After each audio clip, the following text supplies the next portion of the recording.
Everybody, welcome to the Jimmy Dore Show. I'm here with Ron Placone. Howdy, Jimmy.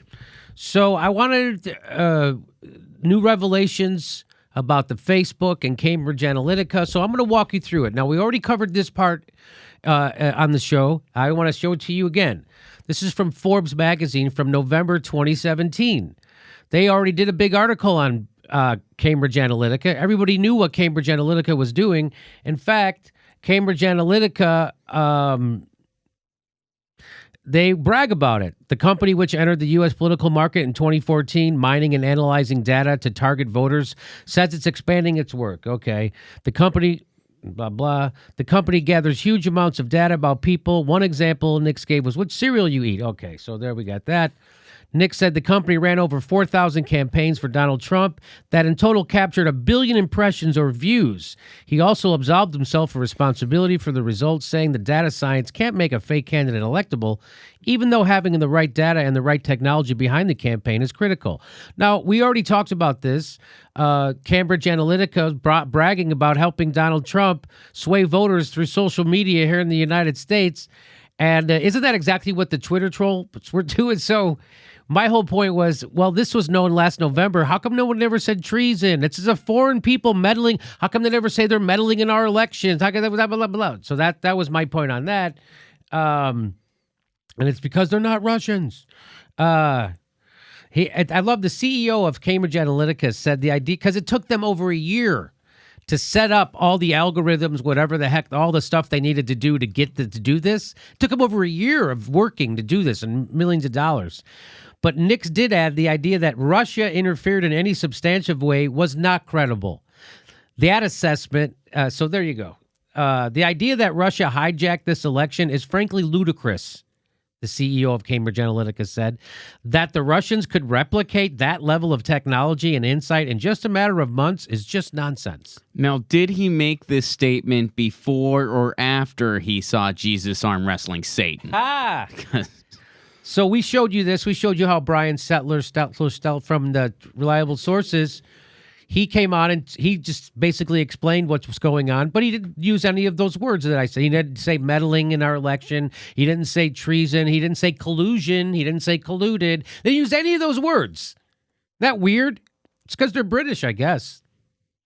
So I'm not going to show that to you, but here I'll show you one more video. This is from the whistleblower. So the whistleblower, that the Guardian made a video. I'm going to show it to you, and this is the professor from Cambridge who invented an application on Facebook that could so the setup that Facebook had, if you created an application like a survey or even a game like Farmville, that was an application for Facebook, and if people used it, then because of the Facebook rules, the application maker could then access all the data and information of all your friends.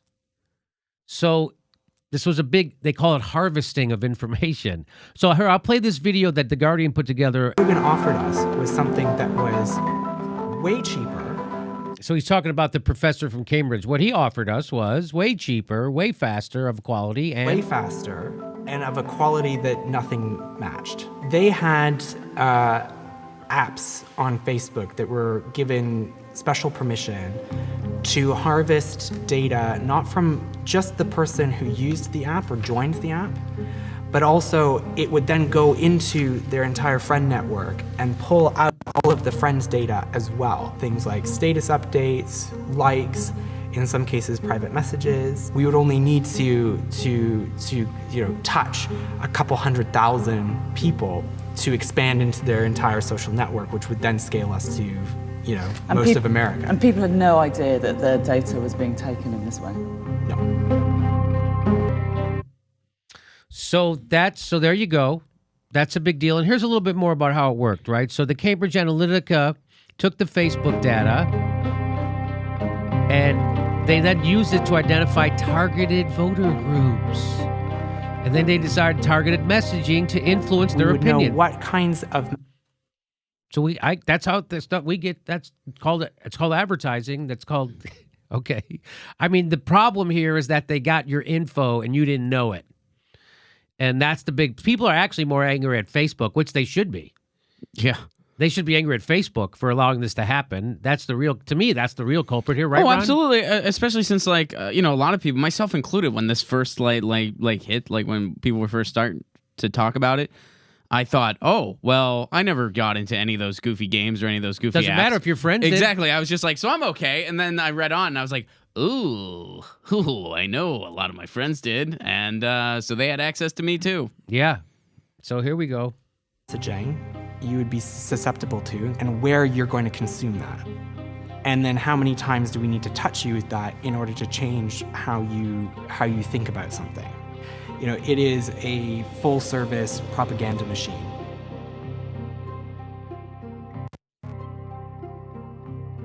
What does this say? Dr. Alexander Kogan maintains that everything he did was legal, and he had a close working relationship with Facebook, which had granted him permission for his apps, which it sounds like, as far as I can tell, is true. Right. Yeah. As far as I can tell, is true. How else would you get permission to do that? How else would you have? What, did they hack Facebook? I don't think they hacked Facebook. I haven't even heard anyone say that.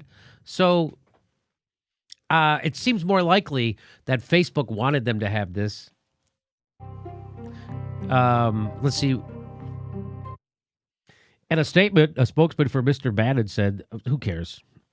I don't care about Bannon. So let's move on. So this is the headline from that story. The Guardian, the utterly horrifying ex-Facebook's insider says covert data harvesting was routine. So that was that guy. That's the whistleblower.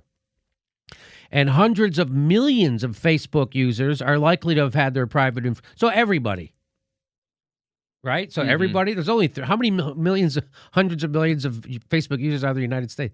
Anyway, exploited same people. Okay. Sandy Paracolis, that's that guy's name, that whistleblower. The platform operations manager on Facebook, responsible for policing data breaches. He told The Guardian that he warned senior executives at Facebook that its lax approach to data protection risked a major breach. And they ignored him. And then he left, he quit the company, and now he's at Uber. So now you know that's the story. So that's the story. So now you got that story. And now what's the other side of the story? So the other side of the story is, how come they never say meddled in the election? They're still not saying that.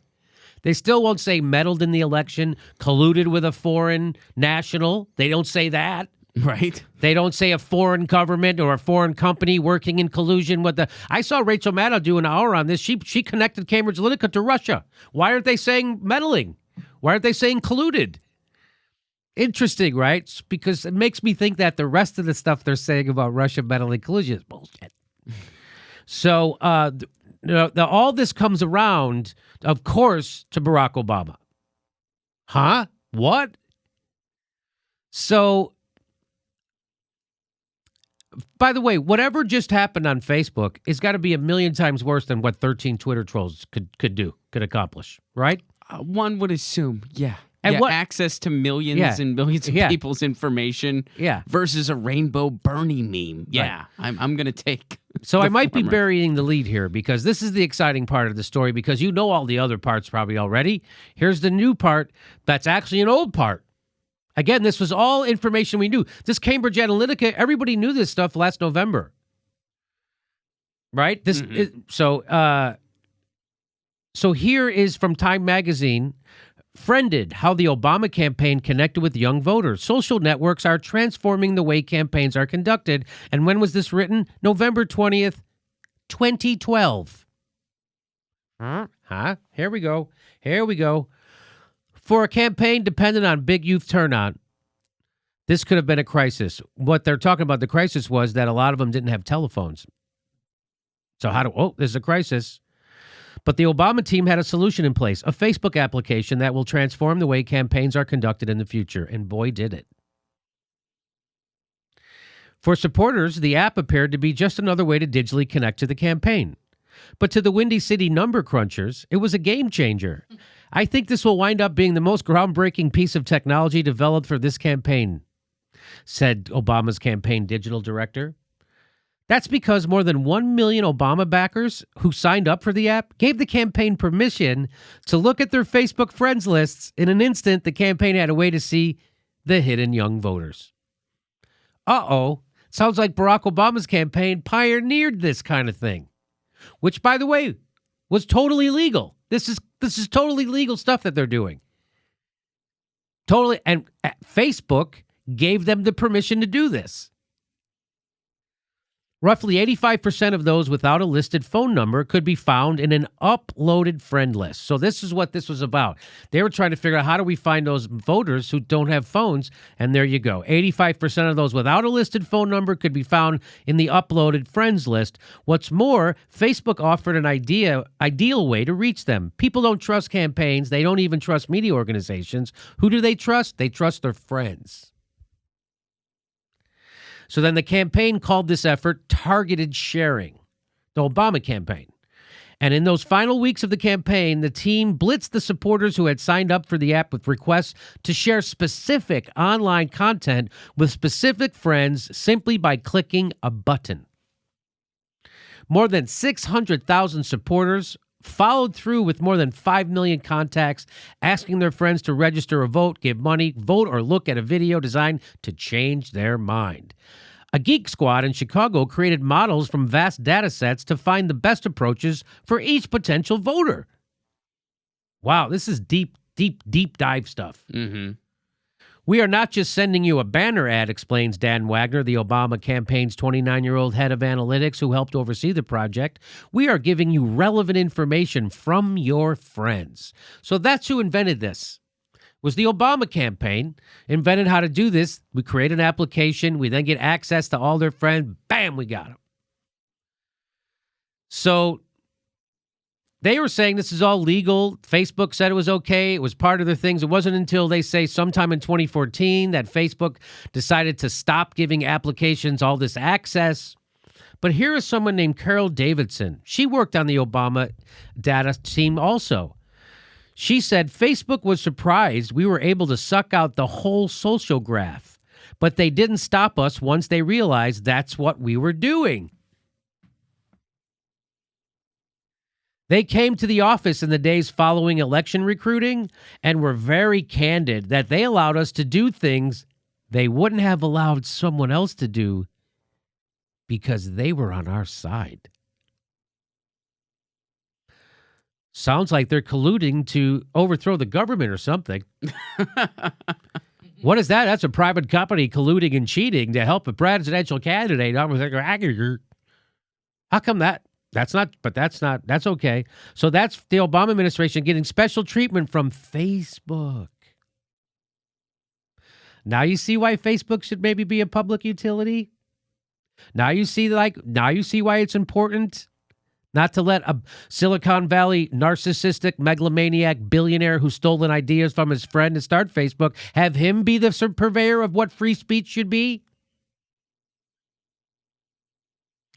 So here's that woman. Here is Carol Davidson. She did a TED Talk about this. So that's what this is all crazy. This isn't a secret. Everyone's acting like this is a secret.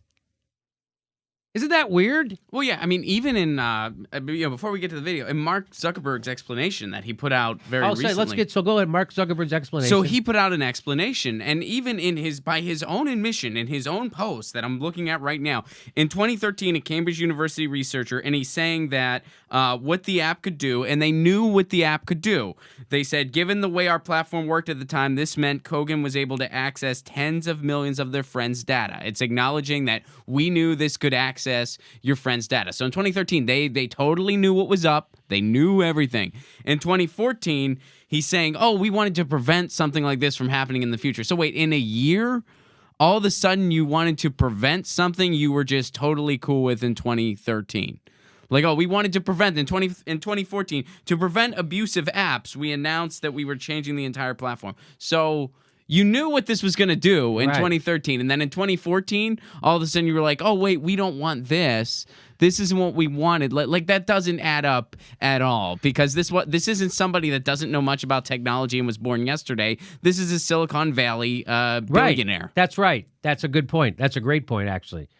So let's listen to Carol. So he's not taking responsibility, which is what narcissistic megalomaniacs do. They never take responsibility. They never sincerely apologize. It's always someone else's fault. And that's what Mark Zuckerberg is. And this is revealing him for who he is. I mean, this whole statement, and, obviously we're not going to read the whole thing, but he basically just passes the buck, blames Cambridge, and doesn't actually apologize, which a lot of the articles have pointed out. Like, you couldn't even just say, hey, sorry. And here he is. And it took 5 days for him to come up with this. Mm-hmm. So here is Carol Davidson. But remember this about Mark Zuckerberg. He's not acting this way because he's in this circumstance. Circumstances don't create the man, they reveal him. So here is Carol Davidson, and she's going to talk about exactly what she did on the Obama administration campaign. The fact that you and I are friends, right? If I see someone on the street and I meet them and I can be like, oh, my friend Kate, yeah, we're great friends, right? I apparently own that information because Kate wasn't there, and I told someone that was true, right? So Facebook, 2012 election, had the ability for people to opt in. The Obama campaign rocked this, right? We got people to opt in, and the privacy policies at that time on Facebook were that if they opted in, they could tell us who all their friends were. Okay, so they told us who all their friends were. She's telling you how it works. There it is. She's showing you how it is. There it is. That's what everyone's. So this isn't new. Mm-hmm. She talked about this in a TED Talk. Everyone knew that they could do this. Why is everyone acting like this is new? This is very much how local campaigns work, right? People sit in a room, it's a really small thing, all of their biggest supporters sit around the table and they circle the names of the people that they know and that they're gonna outreach to, and they figure out how to fill in the gaps of the people that they don't know. The Obama campaign just did this on a digital level, on a much larger level, but we were actually able to ingest the entire social network of the US that's on Facebook, which is the entire social network of the U.S. that is on Facebook. That's everybody in the United States that's on Facebook. They got them. Most people. Where this gets complicated is that freaks Facebook out, right? So they shut off the feature. Well, the Republicans never built an app to do that. So the data's out there. You can't take it back, right? So the Democrats have this information. So when they look at a voter file and someone comes to them, they can immediately be like, oh, here are all the other people that they know, and here are people that they can help us persuade because they're really good friends with this person. The Republicans do not have that information and will not get that information, right? Now, I'm a Democrat, so maybe I could argue that's a great thing, but really it's not in the overall process, right? Really, it's not in the overall process. In the overall process, it's not good when a huge behemoth like Facebook is playing favorites in presidential elections with data, doing it clandestinely, right? So it's not like Facebook is Fox News and who they are. Facebook is pretending they're not doing anything. So there it is. Barack Obama. So whatever this is, Barack Obama mastered it. His campaign mastered this. Then, according to her, Facebook took that ability away to use applications to access friends' information. But according to Cambridge Analytica and that Kogan, that professor from Cambridge, he said no, that they would let us do it. So maybe it'll take a court case to get the straight answer out of this. I'm guessing Facebook, my guess is that Facebook let them do it because they're money-grubbing oligarchs. This is a random side note here, but I feel like this is just interesting based on what she was just saying. Remember that video from that technology summit that we played where Hillary Clinton says into a microphone that she inherited nothing from the Democratic Party? Oh, my God! I got nothing except for all this data no one else has. That no one else had. Yes, I do remember that. That is amazing. So I wanted to do an update on this, and again, what the Russian Twitter trolls were doing was they were using information and ideas to influence people's votes. That's called campaigning. And by the way, they were doing it, but they weren't really trying to do that. They were just trying to build up social media followers so they could spam them. That's what I think the Twitter trolls were doing. That's what Julian Assange thinks they were doing. And if you believe Robert Mueller is a proven liar who lied our country into a war. That's who Robert Mueller is. lied to the Pfizer court. Robert Mueller, he's not a friend. He's probably listening to me right now somehow through my Vizio TV. Thank you, WikiLeaks, for letting us know. So isn't that amazing? So this is, again, but it's interesting. Watch, no one says collusion, colluding, meddling. It's to me, that's interesting. Is that interesting to you? Oh, yes. No, it's very fascinating. Yeah. So again, and then trying to pretend like this is some kind of new thing, and it's not new. This is they already got everybody in 2012. The whole country. Were you on Facebook in 2012? I was. They got me. This is a foreign power too, right? They're foreign nationals. Yeah. Now, I don't know about Obama, but sounds like he had an in-house team. But the Trump team went to Cambridge Analytica didn't only work for just Trump. Mm-hmm. They bragged about having a perfect record in how many elections? 30, 40 elections, something like that? 70 maybe? Yeah, Arno saying 7. So that guy was bragging about having a perfect record in all the campaigns they've worked on. So wasn't just a Trump campaign. It's just amazing now that everyone's pretending like this is new information.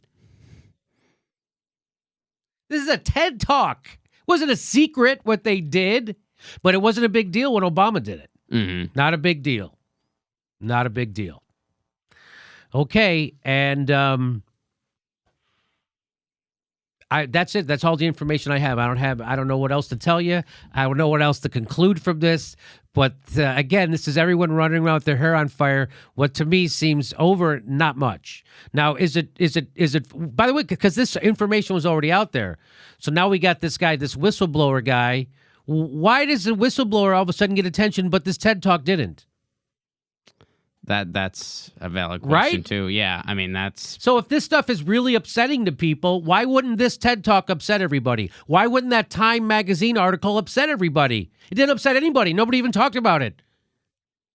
Isn't that wild? Yes. So, okay. I hope you appreciate this show. I hope you appreciate us bringing you this information. And if you do, come to our live show Monday in Austin, or March 30th in Burbank, California. There's a link for tickets right there. We're doing a live Jimmy Dore show. Those are fantastic. Please make sure you're subscribed. Even if you think you are, you probably aren't. And then click that bell so you get a notice when we drop a video. Also, if you could become a patron, we give you hours of bonus material every week. Thanks for your support.